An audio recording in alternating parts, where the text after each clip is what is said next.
इस बीच इसी से जुड़ी बड़ी खबर है, सूत्रों के हवाले से बड़ी खबर। 8 मई को बंगाल विधायक दल की बैठक होनी है कोलकाता में।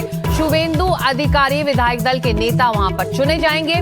बीजेपी प्रदेश अध्यक्ष सौमित्र भट्टाचार्य शुवेंदु अधिकारी के नाम का प्रस्ताव रखेंगे। गृह मंत्री अमित शाह शुवेंदु अधिकारी के विधायक दल नेता चुने जाने का ऐलान करेंगे।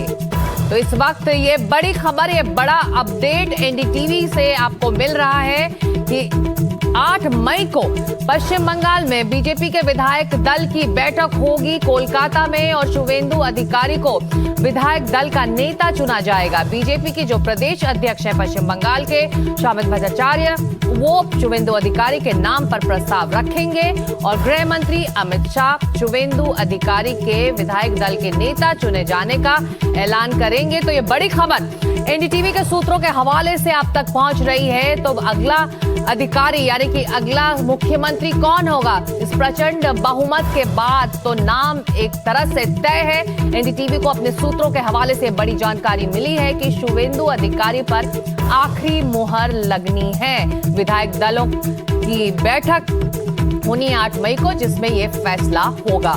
मनोज्ञा लोईवाल हमारी सहयोगी कोलकाता से अब जुड़ रही हैं। चलते सीधे मनोज्ञा के पास। मनोज्ञा, ये बड़ी खबर एनडीटीवी के दर्शकों के लिए कि शुवेंदु अधिकारी के नाम पर आखिरी मुहर 8 मई को लगेगी। मनोज्ञा। जी बिल्कुल, विधायक दल की बैठक में मुहर लगेगी, विधायक दल का नेता चुना जाएगा उनको, और उसके साथ साथ भारतीय जनता पार्टी की पहली सरकार के पहले मुख्यमंत्री बनने की पूरी प्रक्रिया पर मोहर लग जाएगी। क्योंकि उसके साथ साथ शुवेंदु अधिकारी जो 2 बार मुख्यमंत्री ममता बनर्जी को हरा कर अपने वर्चस्व को कई गुना ज्यादा बड़ा कर चुके हैं, पहले 2021 में नंदीग्राम और उसके बाद भवानीपुर, जो खुद मुख्यमंत्री ममता बनर्जी का घर और गढ़ दोनों माना जाता है, वहां पर उन्हें परास्त करके बहुत बड़े नेता और अपने कद और पद के साथ आगे बढ़ते हुए इस समय मुख्यमंत्री की सबसे बड़े दावेदार बन गए हैं।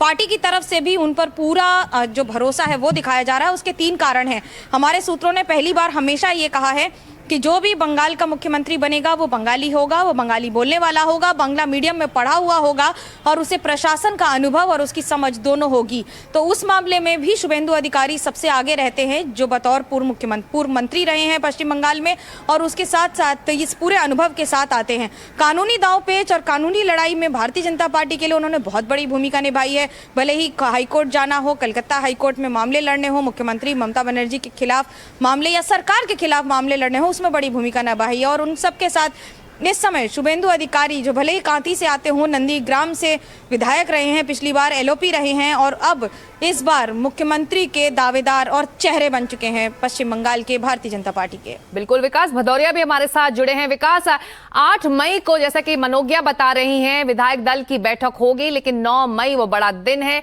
प्रचंड बहुमत के साथ बीजेपी पश्चिम बंगाल में है इस वक्त, तो किस तरह की तैयारी की खबर, सेंट्रल लीडरशिप का क्या प्लान है? विकास। ये देखिए, बंगाल का जो शपथ ग्रहण समारोह होगा वो बेहद भव्य होगा। 8 मई को हमने 1 घंटे पहले एनडीटीवी के दर्शकों को देश के सामने ये खुलासा किया कि शुवेंदु अधिकारी मुख्यमंत्री बनने जा रहे हैं। 8 मई को उनका विधायक दल के नेता के तौर पर चयन हो जाएगा। उसके बाद वे वहां से निकलकर राजभवन जाएंगे और सरकार बनाने का दावा पेश कर देंगे। और इसी के साथ ही राज्यपाल उनको तुरंत ही मुख्यमंत्री नियुक्त कर देंगे, जिसके लिए 9 तारीख को शपथ ग्रहण समारोह हो जाएगा। इस शपथ ग्रहण समारोह की भव्य तैयारियां की जा रही हैं, बल्कि देश भर के जो बीजेपी शासित राज्य है या एनडीए शासित राज्य है, सभी मुख्यमंत्री वहां पर होंगे।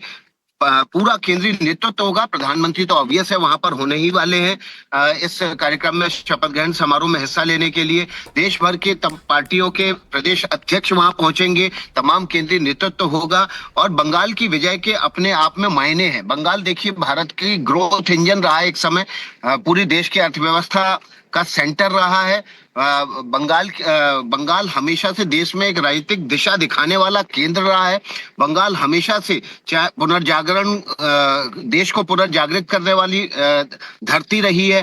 भक्ति काल से लेकर तमाम जो आंदोलन है, आजादी के आंदोलन तक, हर एक आंदोलन बंगाल की धरती से शुरू हुआ। और ये कहा जाता था एक समय के जो देश सोचता है उसके 10 साल आगे बंगाल सोचता है। लेकिन आजादी के बाद 75 सालों में बंगाल की स्थिति खराब हो गई।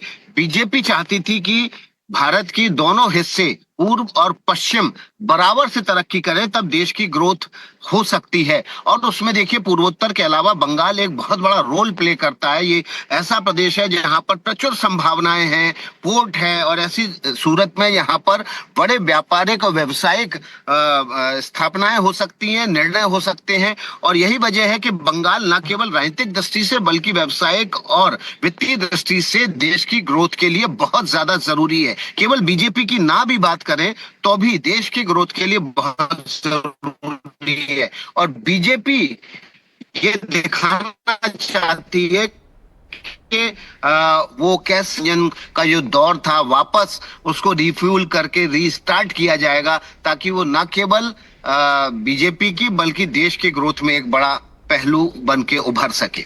बिल्कुल विकास और मनोज्ञा, आप दोनों हमारे साथ बने रहिए। तो शुभेंदु अधिकारी के नाम पर विधायक दल की बैठक में आखिरी मुहर लगनी है। तो शुभेंदु अधिकारी क्यों बनेंगे बंगाल के अधिकारी? 10 बड़ी वजह, 10 बड़े फैक्टर्स को अब जान लेते हैं। ममता बनर्जी को 2 बार हराने का उनके पास अब रिकॉर्ड है। ममता बनर्जी को भवानीपुर और नंदीग्राम से उन्होंने हराया है। बीजेपी का सबसे आक्रामक चेहरा है वो पश्चिम बंगाल से। ग्राउंड लेवल काडर से सीधा कनेक्शन शुभेंदु अधिकारी रखते हैं। केंद्रीय नेतृत्व के बहुत करीब है। क्षेत्रीय समीकरण साधने में वो बहुत ज्यादा सक्षम माने जाते हैं। हिंदुत्व प्लस लोकल नैरेटिव का बैलेंस वो बनाकर चलते हैं और उसी तरह की उनकी लीडरशिप रही है। टीएमसी की कमजोरी अच्छे से वो जानते और समझते हैं और पार्टी रणनीति में अहम भूमिका भी वो निभाते रहे हैं पश्चिम बंगाल के लिए। और संकट के समय फ्रंटलाइन लीडर रहे हैं शुभेंदु अधिकारी। विकास और मनोज्ञा लगातार हमारे साथ बने हुए हैं। मनोज्ञा, जो बात विकास कह रहे थे, बंगाल जो आज सोचता है देश कल सोचता है, यानी कि हमेशा बंगाल एक कदम आगे बाकी देश रहता है। ये बताइए आपके सूत्र, आप क्योंकि कोलकाता में हैं, जमीन पर क्या तैयारी है वेन्यू को लेकर? कितने लोगों को आमंत्रित किया जाएगा? कहां होने वाला है? कोई वक्त तय है? इस बारे में कोई जानकारी, कुछ अंदर की खबर बताइए मनोज्ञा। देखिए, प्रधानमंत्री नरेंद्र मोदी ने अपने भाषण में कहा था कि 9 तारीख को, क्योंकि एक बड़ा दिन देखा जाता है कविगुरु रविन्द्रनाथ टैगोर के तौर पर, और यहाँ पर उसकी बहुत अहमियत है, और संस्कृति और अपनी भावनाओं के प्रति बंगाल और बंगाल की जनता की अपनी सजगता और अपनी चेतना है, जिसको आज भी बहुत ही ज़्यादा अहमियत दी जाती है। उसके प्रति जो सम्मान है वो अद्भुत है। और यही कारण है कि पश्चिम बंगाल में बीजेपी भी, जो अभी तक बहिरागत पार्टी के तौर पर उसे टैग किया जाता था, हर तरह से हर संभव कोशिश यहाँ की संस्कृति, कल्चर, उसके साथ साथ यहीं के नेताओं के साथ इसे भव्य रूप देने की तैयारी हो रही है। आमतौर पर ये पूरा जो प्रकरण होता है ये राजभवन में होता है, पर संभवतः ये राजभवन में नहीं होगा, क्योंकि इसमें सैकड़ों नहीं लाखों की संख्या में जनता को इनविटेशन देने की संभावना है। यानी कि जो लोग आना चाहते हैं वो आए। ये बहुत बड़ा परिवर्तन है। 2011 के बाद पश्चिम बंगाल में सत्ता में परिवर्तन हुआ है 15 वर्ष बाद, और जिस तरह से सड़कों पर लोग जश्न बना रहे हैं, कुछ लोग इलाकों में हिंसा हो रही है, और वो जो स्थानीय लोगों में इसका वो आक्रोश भी है और उसके साथ साथ उत्साह भी है। तो ये जो दोनों चीज़ें एक साथ भावनाएं दिख रही हैं, वो अपने आप में बता रही हैं कि किस तरह से गुबार निकला है। पर जब बात इस जश्न की होगी तो बीजेपी कोई भी मौका नहीं छोड़ेगी। प्रधानमंत्री नरेंद्र मोदी, गृह मंत्री अमित शाह, बीजेपी शासित राज्यों के सभी मुख्यमंत्रियों को तो न्योता जाएगा। उसके साथ साथ बंगाल के करीब 3 स्टेज बनने की बात हो रही है। ये मैं आपको बता दूं, अभी ये सिर्फ बातचीत के स्तर पर है, जिसमें एक स्टेज पर भारतीय जनता पार्टी के सारे विधायक बैठेंगे, एक स्टेज पर सारे जो बीजेपी शासित राज्यों के जितने भी मुख्यमंत्री हैं वो बैठेंगे, और बंगाल से अभी तक जनता वर्चस्व रखने वाले या फिर बाकी जो सम्मानित कुछ व्यक्ति हैं उन सबको यहाँ पर उसी तरह से रखने की बात की जा रही है। बिल्कुल, और क्यों ना हो ये बड़ा जश्न। प्रचंड बहुमत के साथ बीजेपी को सत्ता में स्थापित किया है पश्चिम बंगाल की जनता ने। आप हमारे साथ बने रहिए। पश्चिम बंगाल में ऐतिहासिक प्रदर्शन करते हुए बीजेपी पहली बार सरकार बनाने जा रही है। अब इंतजार है शपथ ग्रहण का।